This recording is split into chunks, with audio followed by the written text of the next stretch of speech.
All right, what is going on, Garrett and Angela? Hello, Um, hello. Super excited to have this is like the first edition of the Contractor Hero podcast. Like we're super excited to have this thing launched in the wild, and I couldn't think of any better guests to have as the first guests than you two. So welcome to the show. Thank you. We are honored and excited to be here and chat with you today. Thank you. Adar. You can go first. My name is Garrett Willie. Um, I am a Christian faith-based business owner that owns Love it. Do It Right Roofing along with my wife, and our minority partner would be my dad. Wonderful. And we're running a business full of people, helping people. And we have a young family. We started later in life. So that's who we are. And I'm Angela. I'm his boss. I love it. Later in life, I mean, you look like you're mid to late 20s, so later in life, like, okay, Brownie that much points for later. you. Not that much later, yeah. It's funny when you get carded when you're like at a restaurant and you're like, really? Yeah. Or Yeah. grocery store. Right. Yeah. I'm like, can't you see the gray in the beard? Like, come on. Awesome. Well, hey, I like to start out by going kind of way back, and I want you to tell us about where you were like just before you started your company, what you were up to. I would be looking for business opportunities. Um, I went from kind of like one to another. So Hmm. I had a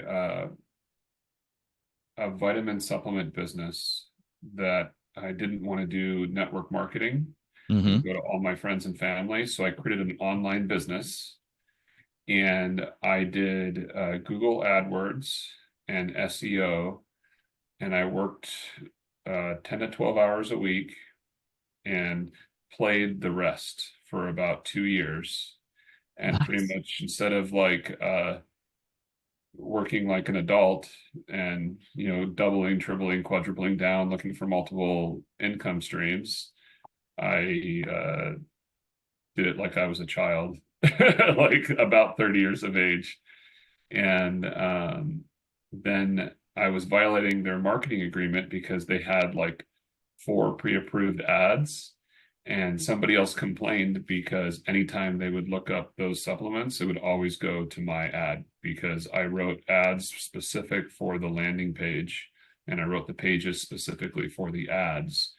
And so and I would change it throughout the year based off of the metrics of following what was going on.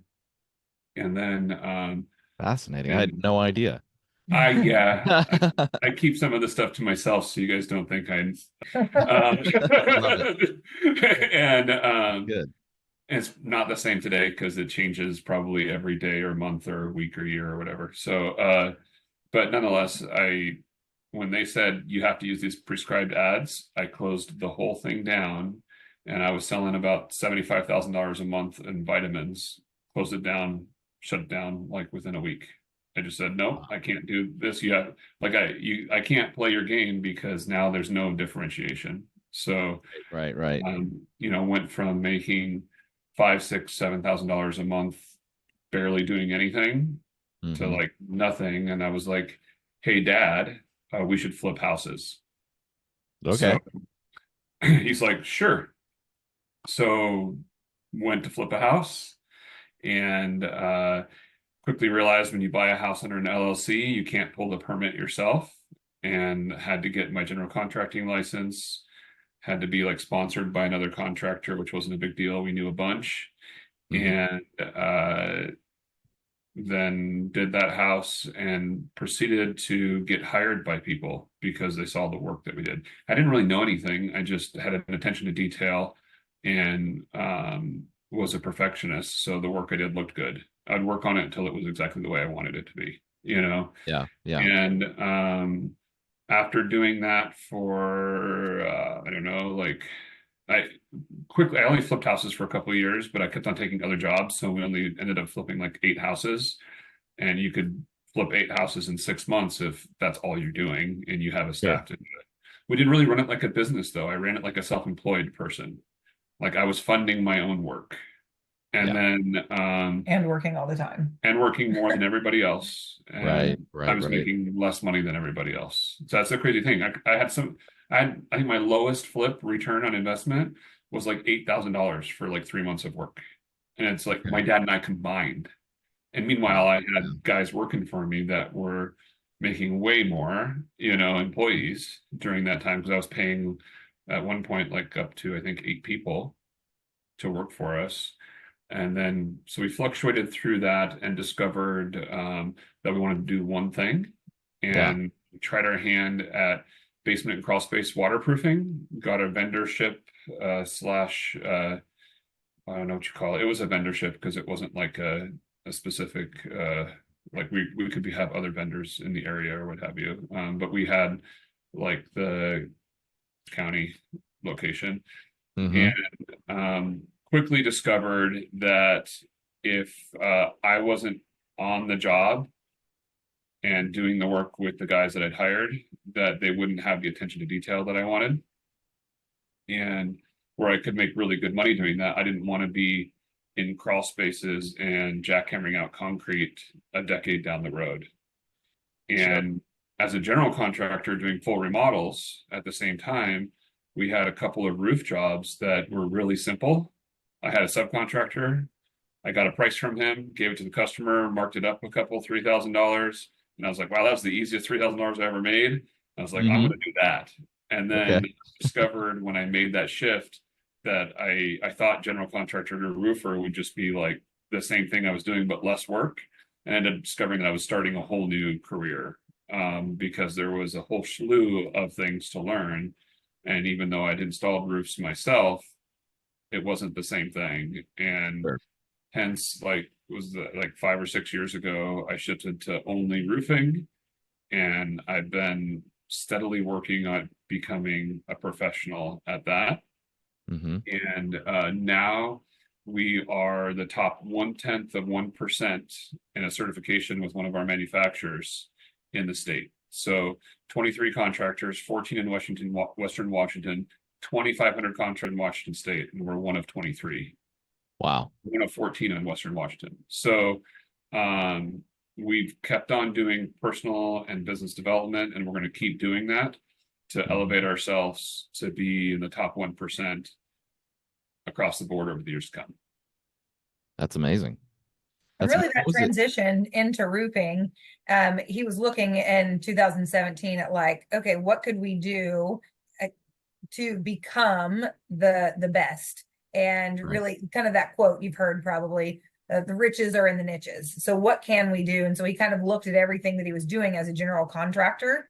And that's what made him decide like, okay, roofing is typically predictable or more predictable than other things that we have been doing. And it can be estimated and planned out appropriately. And we can really like hone in on our skills. And so that was a wise decision that he made to go in and focus on roofing only, because really our sales growth and increase has been double digits year over year, every year except one where we had just a small increase. And that was in a year when the majority of roofers had a decrease of 20%. We still had small growth. So we consider it a win. And that was in 2018 that he made that transition to focus on that only. And at the end of 2018, early 2019 is when he joined a networking group that I was a part of with my health and wellness business. And that's where we met. So I like to say that's where things really changed. And so Yeah, that's we right. met for a 1-to-1. I invited him on that 1-to-1, and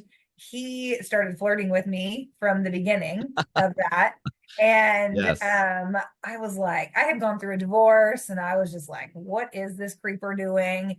Oh my goodness. Is it safe for me to go on this 1-to-1? I was Oh thinking man. business, meeting, all this stuff. And I did go. I talked to one of my friends, make sure it was safe and okay, and that I wasn't going to like disappear, type of thing. And we really just hit it off from the beginning. We went to a local biscuit house for breakfast. We were there for 2 hours and planned to be there for 1, both late to our next meetings. Yeah. And it was literally kind of fireworks from the beginning. So Talked a little business and then mostly just getting to know each other, huh? exactly. Yep. Yeah. Yep. So that was the beginning of us and joining together to help take the business to the next level. So it's been pretty exciting. Yeah, I think you joined the business after we were married, though. Yeah, I joined in, we got married in 2020, and then later in 2020 is when I retired from my medical career to join in the business and help. Yeah. And you just celebrated an anniversary recently, right? Yes, we've been So married for 4 years last month. 4 years. What month? Yeah, so April. Okay, so what was that like getting married in April of 2020? Interesting. Yeah. Nothing at all like we had planned. Nothing at all like I had planned or expected. Right. I was planning a huge wedding over. I was trying to figure out how to just have 300 people there because that's like what the venue held. And then COVID happened, changed all of that. We talked. We're like, both of us knew that we didn't want to change the date of the wedding, that we were still going to continue as is 5 weeks after COVID, no matter what. You know, we thought COVID was going to be 2 weeks type of thing. And so we decided no matter what it is, we're going to do it. So it was probably a week, maybe 2 weeks before that we're like, okay, well, we do have to figure out something different. And so I told him the only thing that I point was that our dogs were there. And your mom, probably. Okay. Yeah, I knew my mom was going to be there because my mom was stuck here in Washington. I wasn't sending her home on an airplane. So I knew my mom would be there, but I said, you know, that's all that matters to me at this point. And so technically groups of 10 were allowed, but we had 11 people. That included everybody. Yeah. The photographer, videographer, the pastor, everybody in our family, you know. So, and us as well, and then our 3 dogs.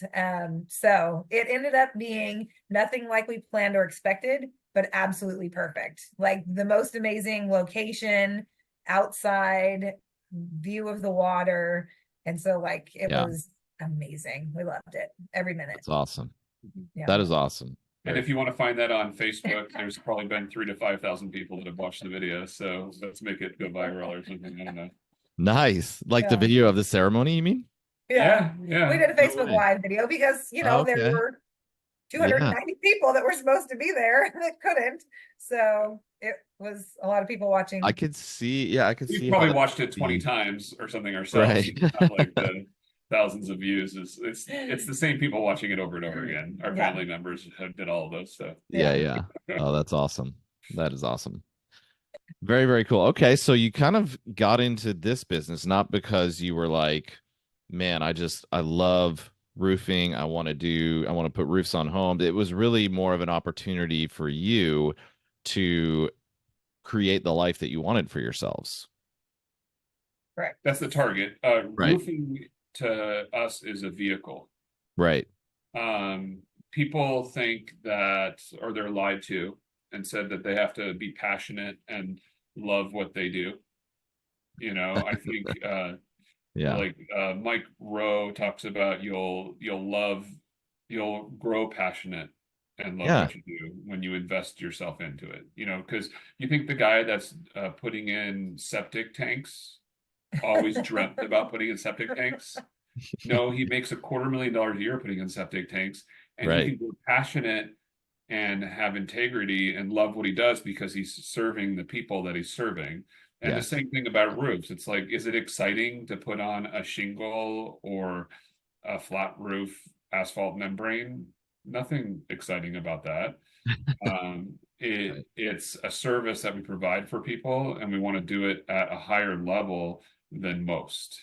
Yeah. You know, and then, by the way, we love doing some things like standing seam metal roofs because then we can make it look like artwork.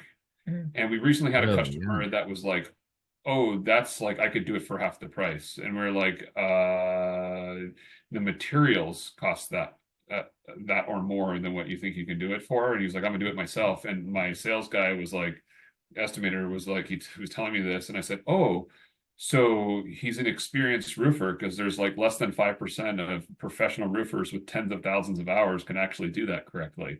Yeah. And he just laughed like, no, you know, because it's like an art form that takes tens of thousands of hours of experience to be able to do that correctly and a lot of knowledge. Yeah. And so we like that. I like that because before I got into roofing, I did like a bunch of kitchens and bathrooms, and I liked making something pretty. Right. I like doing something that afterwards you can look back on and go, wow, that's amazing. And now I could look at even a shingled roof that's just a shingled roof and see that, because I'm seeing the intricacies that you wouldn't see until you've been doing it for tens of thousands of hours, Sure. But I see that much easier on something that's like highly detailed and artistic as well. So we love that.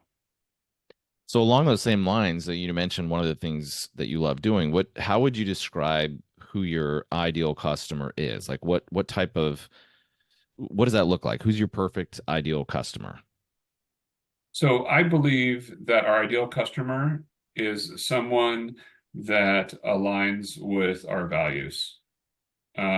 It's not so much an income rate or the price of the product that's going on the roof. It's someone who sees what we stand for and believe in, and has a similar viewpoint, worldview, right? Tell us about that. Yes, I'd be happy to. I have a concern though right now, is I think our children might walk in on this podcast, so you might get to. I can hear them. Good. That's fine. In the office, so I love it. Interesting. We told you that was one of family friendly. We don't have any explicit ratings, so we should be I hear okay. our daughter in the background giggling. They just walked into the conference room of the office, so I'm like, oh, it's just a matter of coming down the hall.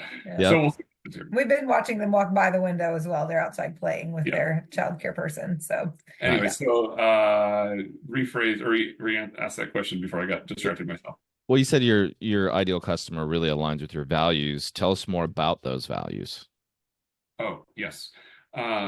One day I was laying in bed listening to John Maxwell on a podcast.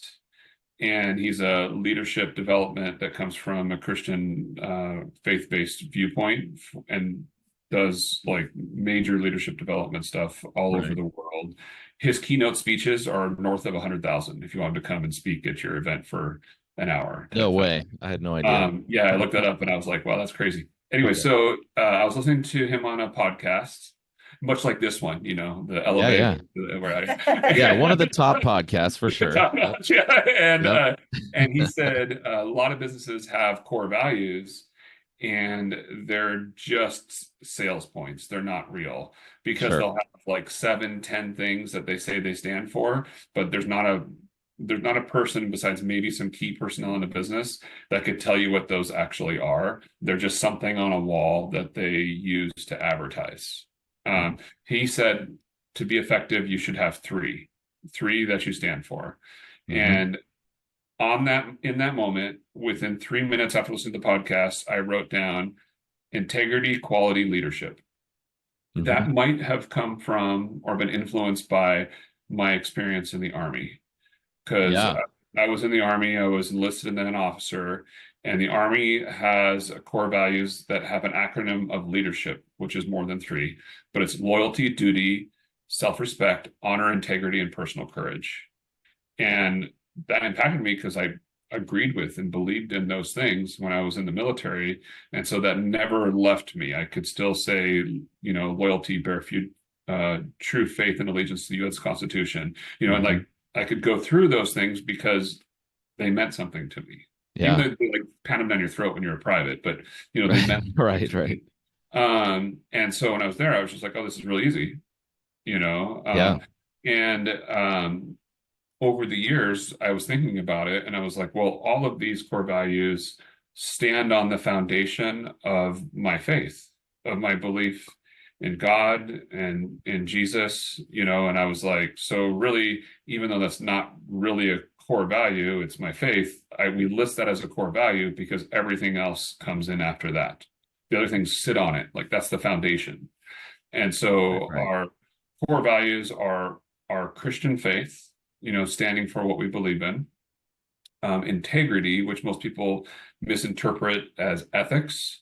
I think ethics sits on top of these other things, but most people misunderstand what integrity is. Integrity is doing what you say you're going to do when you say you're going to do it. And it really, a little bit deeper, is if you come across something that you can't do that you thought you'd be able to do, it's just owning up to it. It's just like extreme ownership. Jocko Willink it'd be an integrity. You could be like, hey, we messed up on this, or this didn't happen in the time that we thought it was going to, or any number of 1,000 scenarios that we don't need to go through or think about. It's just being like, hey, this wasn't what we expected.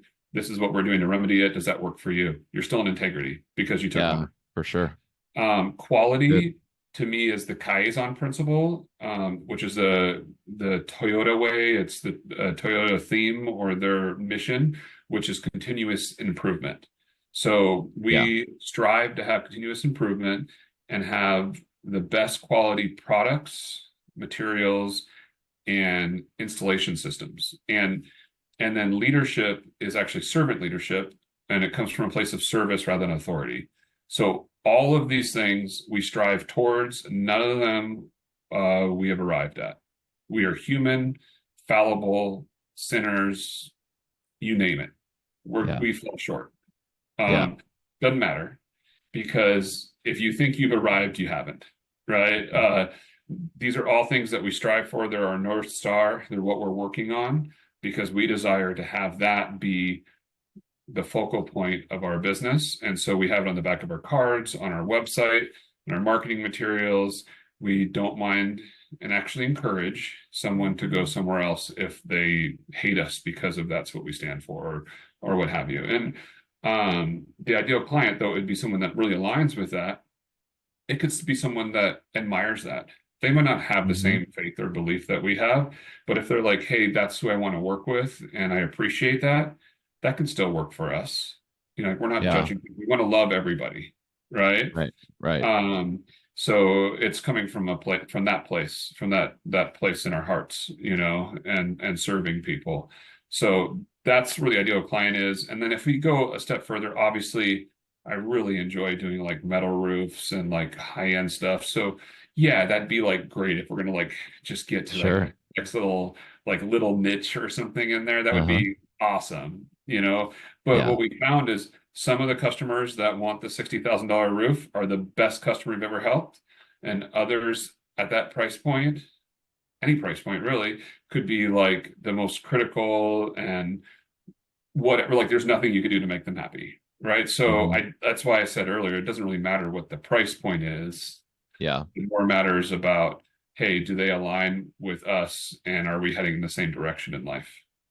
That's good. Yeah. I mean, and it's interesting, you know, I don't know that I've ever asked either of you this, and, you know, been working together for a while, but how has that impacted you mentioned even losing or turning away business. Like I've never really seen another company, especially kind of a local contractor type company, that has Christian faith listed so prominently as a core value. Have you seen that impact you negatively by losing a job here or there? I mean, we've seen it go both ways. We've had people. So there was a time where Garrett was meeting with a couple, and they obviously hadn't looked us up, and they didn't know our core values before he got there. And he will purposefully bring it up because he wants people to know and be aware. And when he brought it up, it was almost like their whole demeanor changed and their arms were crossed. And he knew that that was probably the end of that deal. Like, yep, exactly. One of those. And it was both of them, the husband and the wife. They were both there. And so he was just kind of like, well, and so he just dug it in deeper and just really drove it home and shared so that it was very clear that this wasn't just, you know, words. It was real. It's who we are. We believe how you do one thing is how you do everything. And we didn't get that deal. And if I remember right, it was larger than average. Yeah, probably like $35,000. You know, so, but then there are also other people, and again, they're not even necessarily strong Christians that specifically choose us because of that, because we stand for something. And they know where we're coming from, and it's real and it's genuine. So, you know, we could give you specific examples of both directions of how it has helped us grow our business, and then situations where we haven't received the business. But again, we're okay with that because we are who we are, and not everybody's going to like us or love us or want to be around us, you know? Did you say if you don't stand for something, you'll fall for anything? I said, you know, because they know we stand for it, but yeah, kind of insinuating that. Yeah, that's what I believe, you know, and Angela did say, we do one thing is the way you do everything. Right. And Right. that's also like a mouthful, because it rings true. It's part of like the integrity issue or thing. And it's also a challenge, right? Like if you let yourself accept or do something that's not quite right, maybe, and you Mm-hmm. justify it. Like we used to pre Angela accept cash from people and give like cash discounts. Uh-huh. And I always thought, well, the government's made more money than me, so if I don't pay taxes on a few of these jobs, Mm-hmm. Mm-hmm. whatever, this is like how I'm going to actually make money because I wasn't paying myself very much back then, Sure. right? And so I just justified it as like the government's ripped me off all these years. Like they make more money than I make and I do all the work, right? And she was like, I don't think you should do that. And I just, and then we had a Yeah. business coach that we still have to this day say, hey, he was asking a question that like came up somehow. He's like, Harold's like, Garrett, that doesn't quite align with your values. And I was like, now I heard it from a different voice. Uh-huh. Sexy words that she said, but from a different place. And I was like, oh yeah, that's ending today. I was like, I'd never do it again, you know? Right. And Right. yeah, it was just like Yeah. black and white. It was like, oh, we're not trying to do the way you do one thing is the way you do everything, so Mhm. that's where that kind of came from. And we still get challenged with it, like something will come up and I'll be like, oh yeah, that doesn't quite align, we got to think about that, not do that again, type thing. That's part of us being human and Yeah. looking for ways. And there's always That's good. temptations. And, typically people, when they pay cash, like with Benjamins, Franklin's, or whatever, actual dollar bills, they're expecting a 10% discount because the person isn't going to pay taxes on that. And that's kind of the average of taxes and stuff. They're not going to claim it.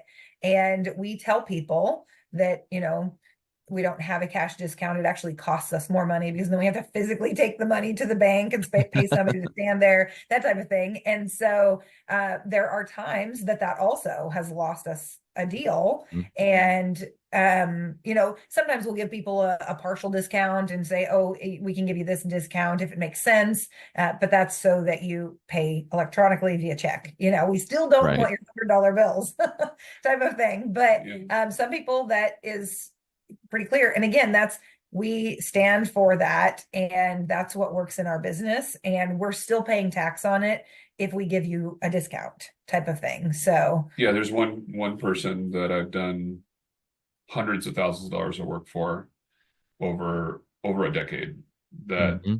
doesn't really call us anymore. And I think that's why. He wants to work Yeah. with in the truck, Pete in the pickup, Yep. Joe Schmo, whatever, the guy that's got the greasy knuckles and isn't really paying anything, Mm-hmm. because his target is to get the lowest price, not necessarily do the right thing. Yeah. So, and our target is to do the right thing all the time. So, as we realized, it's like self-actualization, or as we realize those things, then we move towards that degree. And then it's like, oh, we don't actually want the cash. I don't have a safe with $100,000 in it. Never did, but you know what I mean? It's like, Yeah. that's what a lot of these small business owners end up having because they're just taking the cash when they can and they're not recording it. And we just don't want to do business that way. Yeah. That's good. So it's more than just boilerplate stuff you hang on the wall. You actually live the values. It's not That's always good. easy, but yeah. Yeah.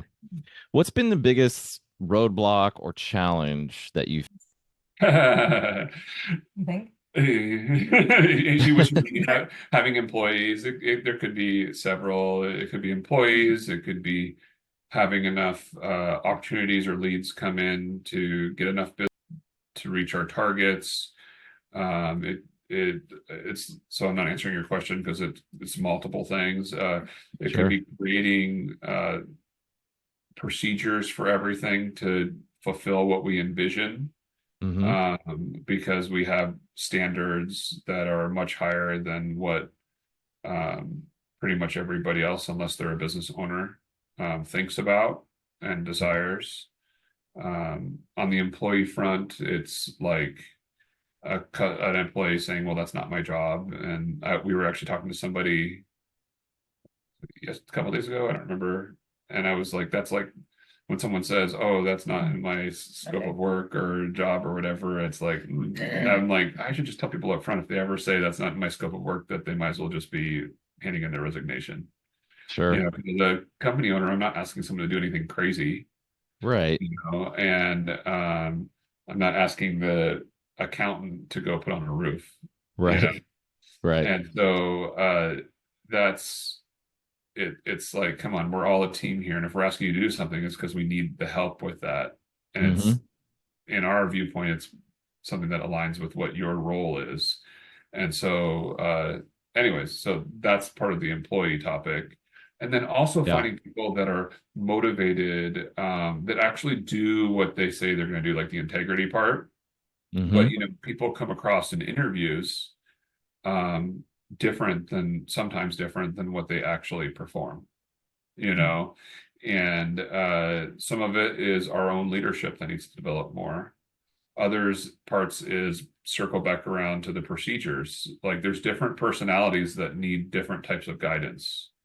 And the Yeah. more we go into this, we realize, like, sure, there's integrators, the people that need all the boxes checked, visionaries, which is more like myself, and then she's more able to do more of the check boxing, and like anywhere in between. But the people that are more on the side of like integrator, implementer type checking boxes, if you don't provide all the boxes for them to check, then they can get bogged down and not function. Right. Mm-hmm. So we're learning, like, hey, we have to create procedures for everything, because if it's common sense to us, it might not be common sense to everybody else. And Yeah. it's a difficult road because you have the cart before the horse. You know, Yeah. like you can't do all the things at the same time at all times, because you can only wear so many hats as a company owner.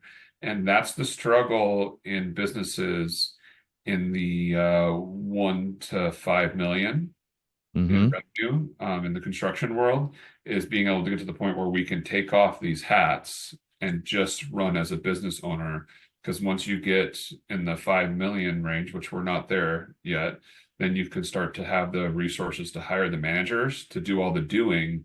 And then we Right. could just work on the vision side and hire someone to actually implement and make those visions come into fruition, which is why when businesses get even bigger than where we're at, like the 6, 7, 10 million, they can really exponentially grow, because Mm-hmm. then the owners aren't doing the actual work of the business. Right. And Right. work Right. isn't just the roofing, it's the bookkeeping, it's the operations management. It's like the work is all of those things. And so when you get to higher revenue that's profitable, you're able to hire managers for each of those roles. Mm-hmm. But then it's back to the personnel. Do we hire the right manager? Right. Because if you hire who's not the right person for that role, it actually is a burden on us rather than a benefit. And imagine paying somebody 60, 70, $100,000 a year, and it's a burden on the owners, Yeah. Right. you know? Wow. So yeah, and that's the difference between a business owner and an employee. And like Richard E. Gerber, E-Myth Revisited, talks about Right. the employee mindset, and Robert Kiyosaki does too in Cash Flow Quadrant. You know, like the different mindsets that people have, and it's not like somebody's better than somebody else, but it's just a matter of being able to see things in a different light and then take Yeah. actions differently, where you don't have the fear to take the actions, where you actually feel like you have the authority to do so. Yeah. And you know, the 4-hour work week wasn't about working 4 hours. No. You know, it was about empowering people to be able to do their jobs so that you can step back and just kind of oversee stuff. And that's where we're working towards and intend to be over the next couple of years. Not that So we'll work 4 hours, but you know, that we have yeah. empowered Yeah. Yeah. to find the right people, the right employees, which was her thing that she mentioned, For sure. being the biggest challenge, and it probably is, but we find the right people to fulfill those roles. Yeah. And I would say That's hands good. down that people is the biggest challenge. And sometimes people Mhm. is us, because we're the ones responsible for writing the first original SOPs and empowering our team members, attracting the right team members. So there's a lot of pieces to it. But as you're a company that's growing, I think probably the more personalities you have that have to be working together successfully or well, like a well-oiled machine, in order to grow the business and serve more people, I think it really does come back to the people. Maybe it's one of those other subsets that's part of it, but the people portion has been the most challenging. Even because, like, one of the things he said, well, it's always having enough leads to grow to the place you want to go to, or enough opportunities. There was a time since we've been working with you that we had more opportunities than we can handle because we didn't have the right people in the place to go and write the plan for somebody's new roof. And that was a challenge because we were booked out 3 weeks. And so we were losing business because people aren't going to wait that long in winter when it's raining in the Northwest and they have an active Right. leak, so Yeah, for sure. like that affected things and changed things as we were pivoting and figuring it all out, So I think that every challenge that we faced has somehow been directly related to people, whether it's our employees or us being good leaders.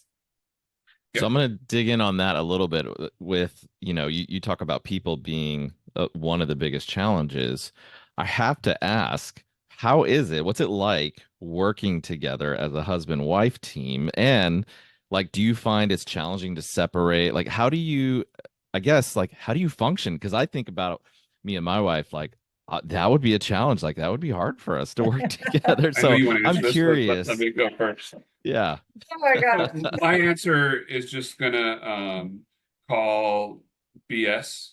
Okay. I say BS without cursing. There is something in there.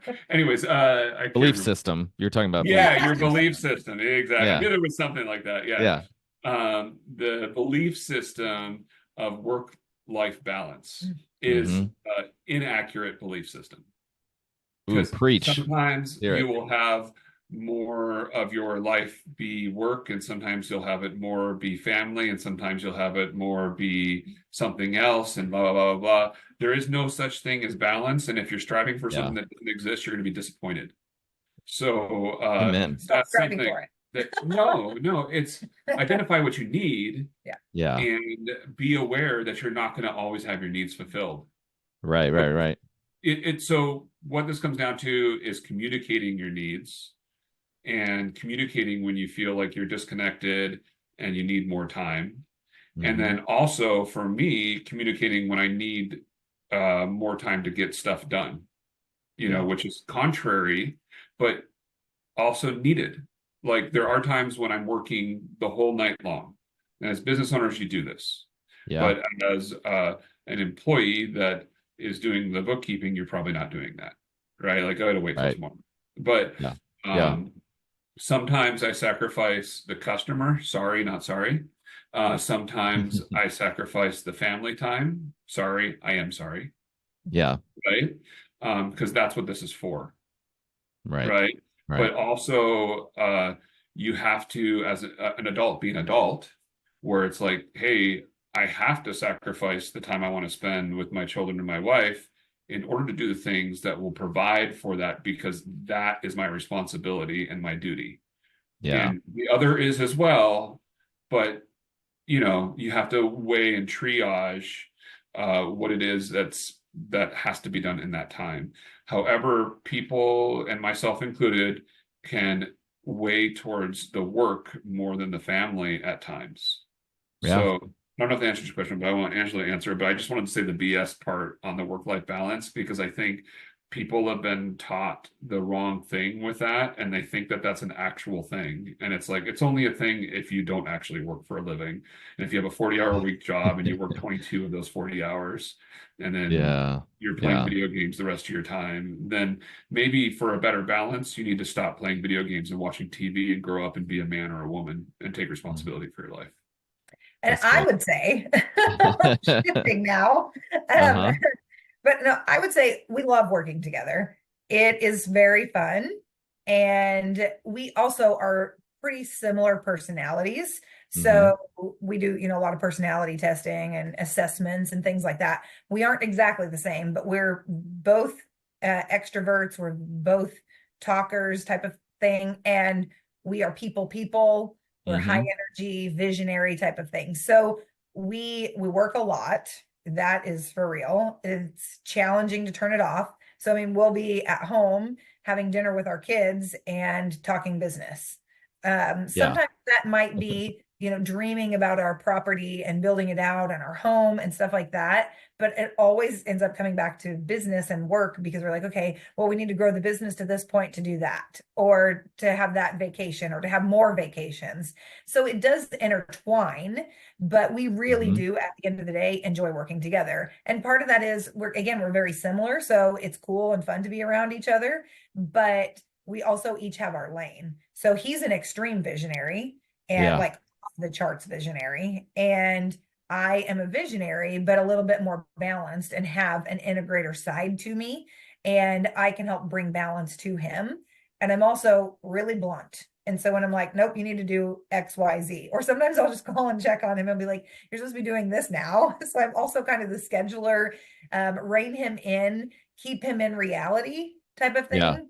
And there are times where we annoy each other, and there are times where we appreciate the balance that we bring to each other. And, where he's taking our business and our company, and the reality that I bring to it type of thing. So, I can see how it, for some personalities and some people, it would just be like, whoa, this is a recipe for disaster. But Yeah. for us, that is not the case. And we do work really well together. And if he's out in the field a lot and I'm in the office and have been busy, and he comes in, I'm like, man, I miss working with you. I miss having you here to bounce ideas off of, or to make sure that I'm on the right path, or whatever it might be. But mostly what I do is finances, and that is not his strong suit, even though he can be an extra set of eyes and ears when there is something that I'm doing that I need that. Yeah. So It's Yeah, good. the math stuff is funny. My mom used to say, "Oh, you like math?" And I'm like, "No, I'm good at it, but I don't like it." I actually taught algebra. I taught high school math, right? So that Yeah. just, yeah. Wow. Anyways, so it's like, you like it? Like, no, I actually don't. I don't like it, and I don't want to have anything to do with it, just because I understand it mostly. Yeah. Say mostly because it's just funky, and that's a whole nother topic. But with was it a crude? And anyways, the stupid accounting Right. stuff, finance. Right. Right. Right. I finance don't stuff, where even they know. like, Yeah. it's like, you're making believe numbers. This doesn't make any sense. Yeah. But anyways, that's essential, but I don't really want anything to do with it. I just want to be Mhm. like, how much money do I have to work with? What's needed?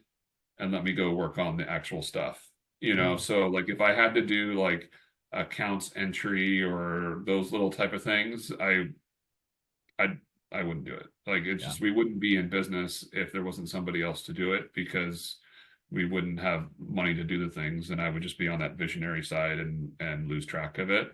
So that's where it takes different personalities that can handle those things. So there's this book called Six Working Geniuses, and it's Okay. really good, and it talks about your strengths and your weaknesses, or whatever. And there's like two things that would be your geniuses, two things that would be things that will really mess up your psychology if you put too much effort in it, and then two that don't matter. They're just in the middle. Yeah. Like, Hmm. if washing dishes doesn't matter, but you need to do it, it's like, whatever, Yeah. right? Yeah. But if doing the bookkeeping stuff is going to make you grumpy, and you spend more than like 10-15% of your time looking at that stuff, then you become the worst person to be around, Right. Yeah. and you end up losing all of your employees and whatever. It's because you're working in the lane of the thing that it makes you miserable. So Reminds me, yeah. I was gonna say it reminds me of a book I read a while ago, actually, before when I was looking at getting into business on my own. It's called The Big Leap by Gay Hendricks, and he talks about, you have your zone of genius, like where are you best utilized, like where do you come alive in that, you're working in a way that it doesn't feel like work, right? And that we all have that. Many of us, most of us don't work in that zone because we have a zone of excellence, something that we're really good at, and we have a zone of competence, which is like, I can do this. And then we have a zone of incompetence, which is a lot of us spend, to your point about, if bookkeeping is that for you, or accounting, like a lot of us do spend time in that zone of incompetence. And you're right, it makes us miserable to be around, and figuring out where's that zone of genius and building the team around you that can help fill in the areas, especially the areas where your zone of incompetence is. Okay. And I know that one of my incompetence areas, or the thing that's not my working genius, would be like the accountability side. right? Okay. Because I get really frustrated, and it just took me years to like identify what this was. But if I'm having to tell somebody how to do something two, three, five times, by the third time, I hear the a-hole in my voice. Like I can hear myself mouthing off to the person, and I'm trying to control my emotion, but I can still feel it and hear it, right? Yeah. Because Yeah. I don't want to be like, hey, I told you how to do this 4 times already, you Right. know? And so one of the things that we do is called the GSR. It's a goal set review. Yes. And it came from BTA. And it's contractor training group Okay. and coaching. And I would do them, but not every week with every person. And I wasn't very effective on getting change. I could do like the mentorship side where we're teaching and guiding and mentoring on like the positive things, and I'm teaching somebody how to do something. But then when it came to the accountability side, where I'm like, how come you didn't do this part of your job that you're supposed to do? I wouldn't really address that, and it would make me not want to do the GSRs. And Right. so it wasn't effective. And then another one of our business coaches, Alan Tremato, suggested to Angela, and I don't know if he's even read the book, anything. He just said, I think you'd be better off if you took over the GSRs and let Garrett just do the coaching. And when she told me that, I was literally in tears. I was like, I didn't even know that it was an issue, but as soon as she said it, it lifted a weight off my shoulders. And I was like, Yeah. oh, okay. And I'm actually emotional talking about it. It was like, this makes sense, right? Yeah. So that's where her saying we're working in our lanes, because she is blunt and has no problem saying, hey, why aren't you doing X, Y, Z? Like you said you were going to do that Yeah. last week. What's going on? What are you going to do about it? And people will be all quiet. She makes them uncomfortable. She don't mind. Like, whatever. You like the second part of the BS, or get off the top. Like she's just like, come on, let's do it. Like do it or don't do it. And if you're not going to do it, go find something else to do. Right? We want to love you. We want to care for you. That's We want good. to Yeah. support you. But if you're not willing to do what needs to be done, she'll just say goodbye, and I'll give them 42 chances, give them 4 different jobs. Let's try this, and we should just let them go if they're not willing to do what they're hired to do. Right? And that's the hard part about running a business as well, is learning how to fire people. Yeah. Because neither of us are very good at that. We admit this because now our employees are going to hear this, maybe. But So like if I'm struggling, I need to go talk to Garrett, not to Angela, right? Like he's gonna give me all the she chances. might fire me. Yeah, that's good. Garrett will find the good. solution for me when he should Right. be making me find the solution for myself. Yeah. That's funny. That's good. Awesome. Okay, so last question before we kind of shift gears a little bit here. I want to know, like, what is the most rewarding, or maybe what you're most proud of in helping homeowners? Or most proud of, or most rewarding. And it could be one and the same, or two different things, really. I would say for me, it's seeing growth in our people. So when we have a team member that's like on board and working, focused, dedicated, and they grow or achieve their goals, I really like that. There's something to helping other people. So it's really about, our team and our staff.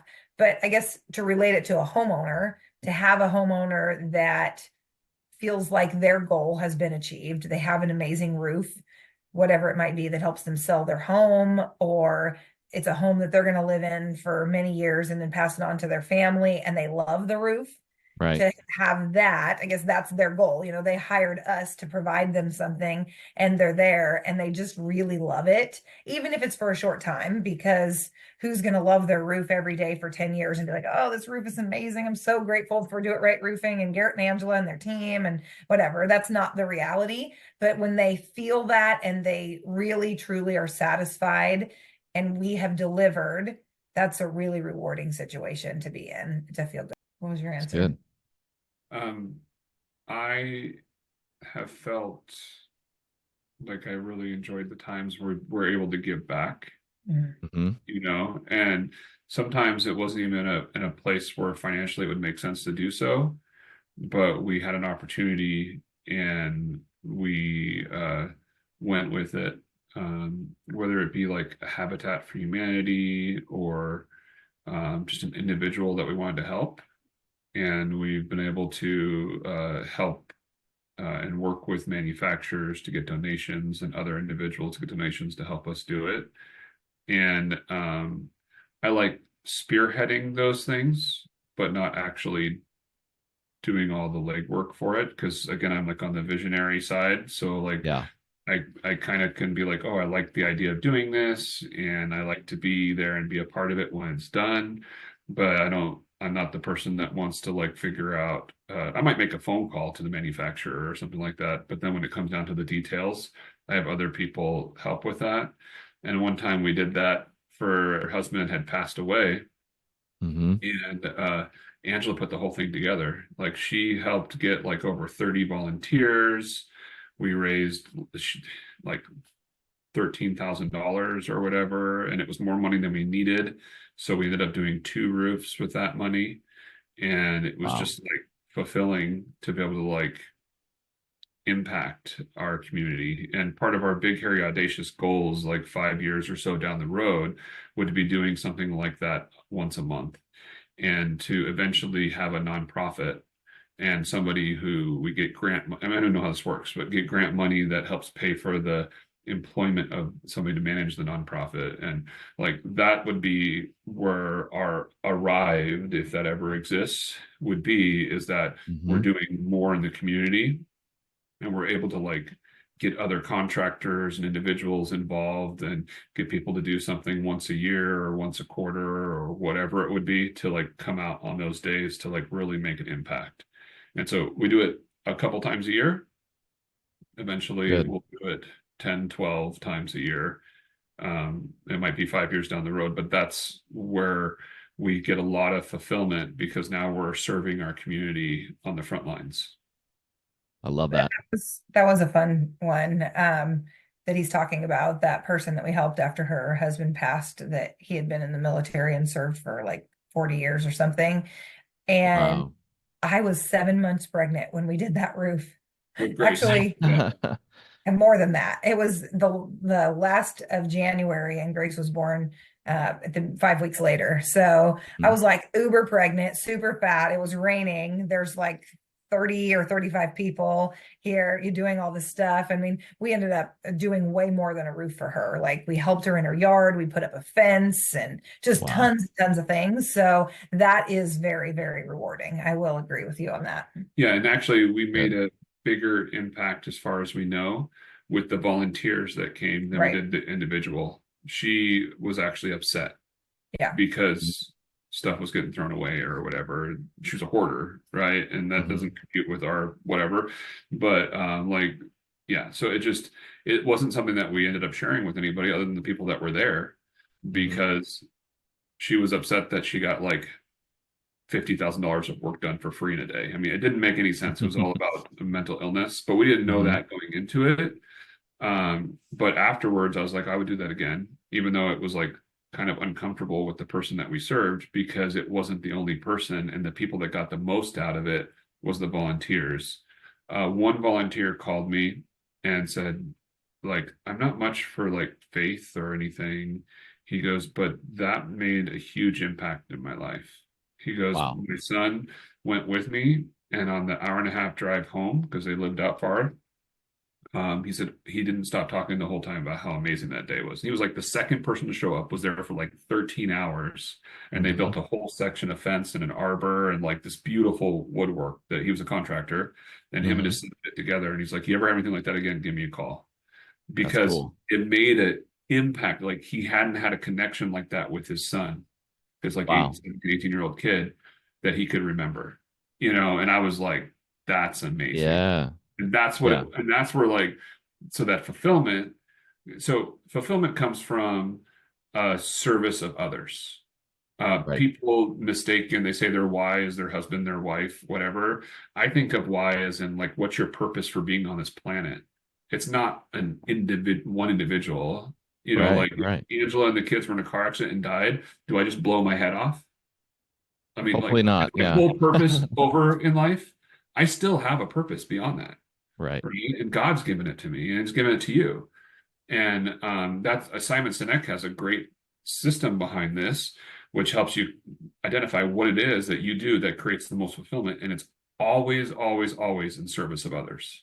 Yeah. That's So, good. so that helps us to like know, like I know that mine is to teach and mentor individuals to make a positive impact in their lives and those they influence. So when I'm on this podcast or I'm meeting with a customer or I'm working with my staff, I can get that fulfillment every single day. Mm-hmm. And that's where like serving our staff or serving our community just makes it like it has nothing to do with roofing. Roofing is that's where I come back to the roofing is just the vehicle that we're driving Yeah. to serve God and serve our community. Love that. Love that. This has been awesome, right? I mean, we're going to shift gears a little bit here, but I want to acknowledge like it's rare that you find a company that not just has the core values that you have, but also it's more than just boilerplate stuff that hangs on the wall. And I know you know this, Garrett, that I also serve or still technically am serving in the Army, in the reserves. And so those are ingrained in me as well. However, it's not uncommon that you see soldiers that don't live that out, and it is just something on the wall. And I love how you guys do actually live that out, and it's not just stuff that you say or it's marketing speak to attract people to do business with you. So I commend you for that, and I really appreciate too. This is a perfect segue, actually. I appreciate how you acknowledge that that there is no such thing as like work life balance. Balance implies it's an equal weight on each side. And Right. there's just no such thing, right? Like you're right. Yeah. There's seasons. I truly believe that there are seasons of, really, really focusing in on growth and getting the business going. There are seasons of focusing on taking a step back and recharging and relaxing. I mean, like you go back to like clergymen and things like that. There's a reason they build in sabbatical periods for those men throughout. I forget what this, every so many years or whatever, but there's a reason for that. And on the if you follow the biblical principle of on the seventh day, like God did nothing, he rested. And I love that you guys acknowledge the there is no such thing as true balance. And speaking of like having a being in a season of growth and really getting something off the ground, as you guys already know, like this new venture, this new focus for our agency on Contractor Hero and really focusing on that. I was at the Rainiers game last night because we're season ticket holders, but the last couple of games I've been bringing my iPad with me because I am working away, right? Like it's spending time with my kids, which is great, but I'm also in a season of like, okay, I'm getting this thing off the ground because I believe in it. I know what I'm doing is truly, to your point, right? It's a vehicle. It's serving others and helping them get what they want, but there's a lot of stuff I got to do to get that off the ground, right? It's that Right. the what is the stat with like the rockets that launch? Like it's something like 80 or 90% of all the fuel is burned up in that first initial like 100 or 200 or 300 feet, whatever it is. Like that's kind of where I feel like I'm at. And so I want to shift gears a little bit and ask you some questions about working with our agency. And we'll start with this, right? Like, first question would be, what was it? If you can go back all the way, I know it's been over a year now, but if you go back to a year ago, what led you to actually reach out to us, reach out to me, and kind of seek us out in the first place? We had a system that wasn't working, and we had gone through multiple systems that weren't working.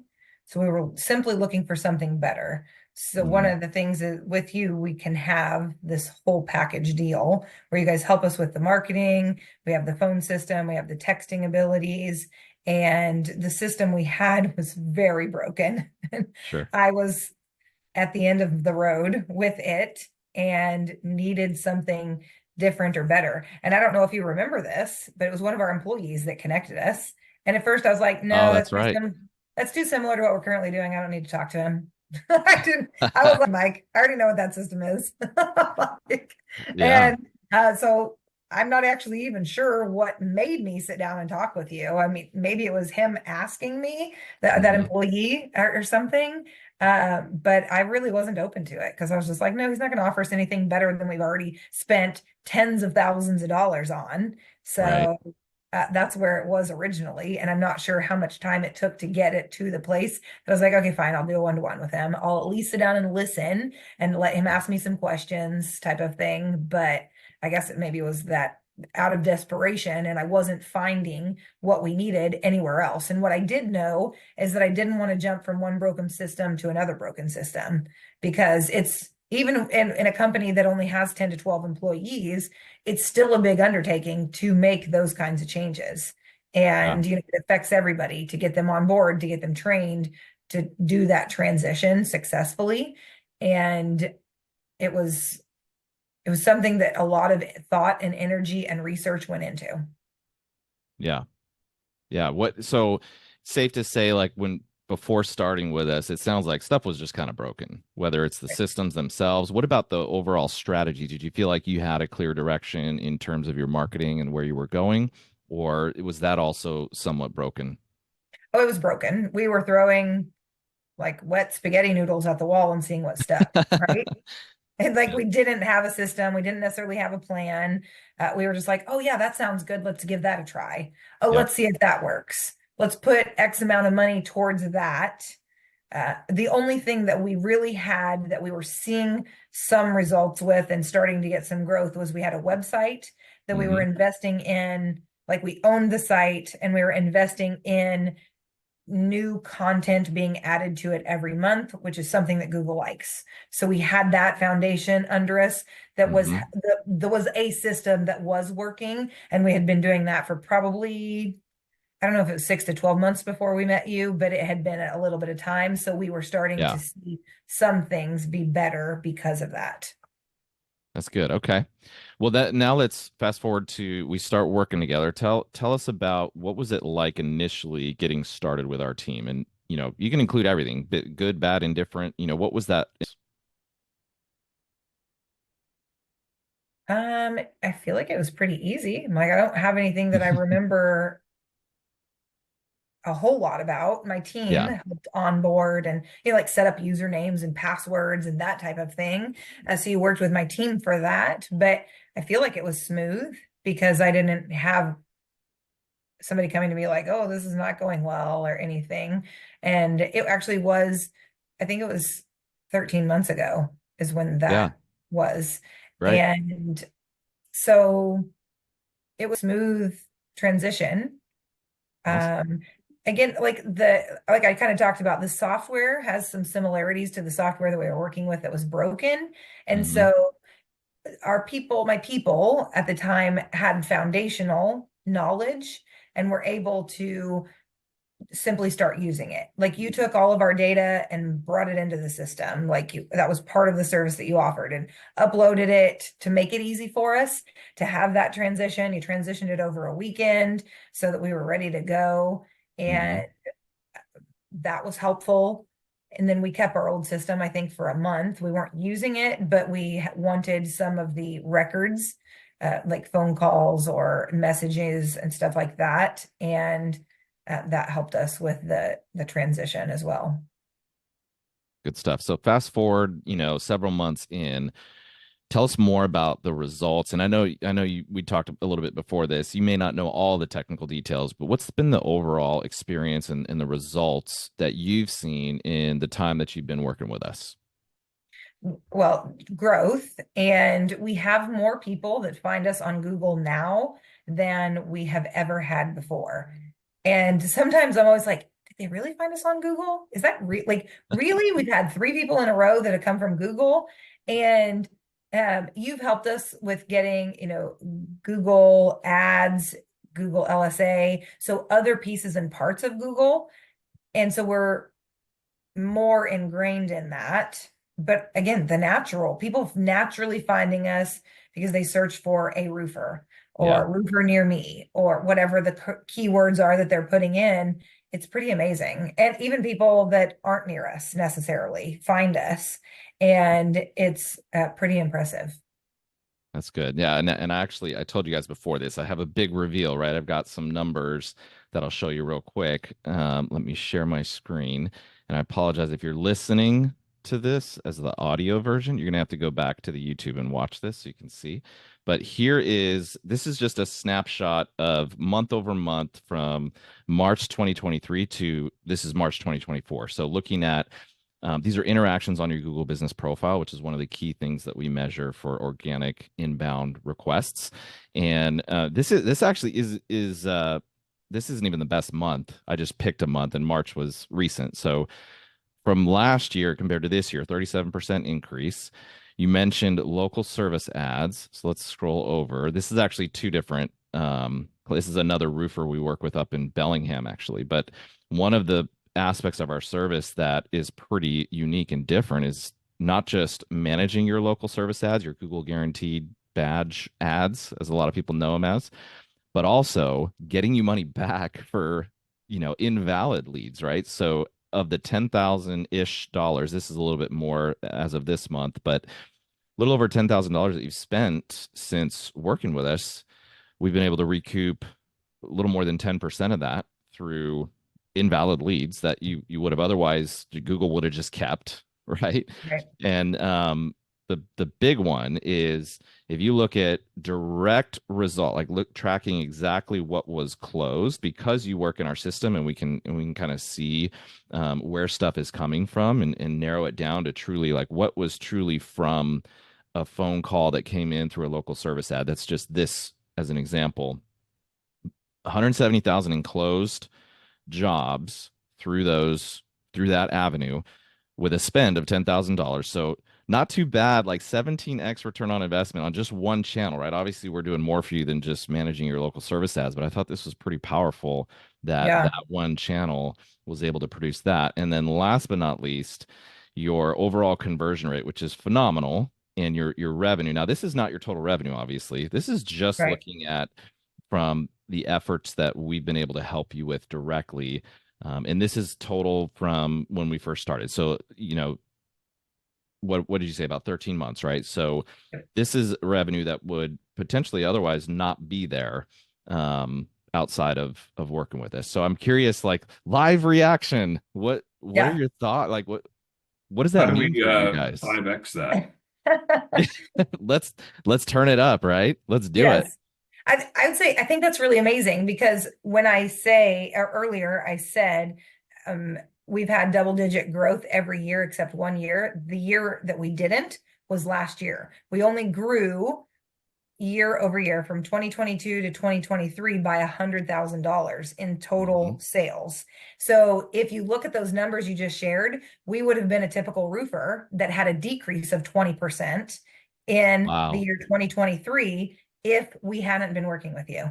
So That's like amazing. that's big, and so it's amazing that we had growth in a year where almost no other roofer did in Western Washington, specifically in our territory and in our area.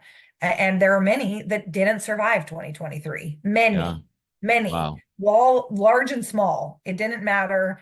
There were a lot. And so we were doing the things, and one of those things was our partnership with you to ensure our success. Our success was small, but it was still success. So That's so cool. I didn't know that. That's awesome. I'm glad you shared that. yeah. Last question would be, what would you say to anyone who's even just remotely considering with the Contractor Hero System? Just do it. Like, you should make sure you partner, and like I would say more of a go all in. If you dip your toes in something, you're not going to see the same success. So we hired you on for all things. The only thing you don't do is manage our website, which you have the ability to do, right? You do that for some people. We do. Yes. Yeah. So you can build websites, and that, like I said, that was the one system we had that was functional and working, but we do everything else with you. And we also are on board with new ideas, figuring things out, testing things, and becoming the forefront. Yeah. Really. So I Love think it. that's the key. Awesome. This has been great, guys. I know this is the inaugural, the first episode. I'm super excited to get this out there and share it. Any like final thoughts, parting words before we wrap this up? I'd just say thank you to you specifically for letting us be the first people on your podcast. It's an honor, and Yeah, it's I my really pleasure. appreciate it. And as you know, I appreciate you, your realness, that our values align, And we were talking earlier that I'm pretty blunt, and you accept my bluntness and my simply being real, whether it's a good day or a bad day. And I appreciate having that partnership with you. And I'm excited to see both of our businesses grow and flourish. And I also Likewise. like how you're available. You know, like when I've called you to ask questions or brainstorm on things, Mm-hmm. you are all a part of that. And so that's a compliment for working together. And so Yeah, that's really good. good. Awesome. On that note, thank you, right? I feel like the real big thank you needs to be from me to you for being a part of this and for being a part of this next big season for my business and for yours. And I really appreciate you guys. Absolutely. Thank you.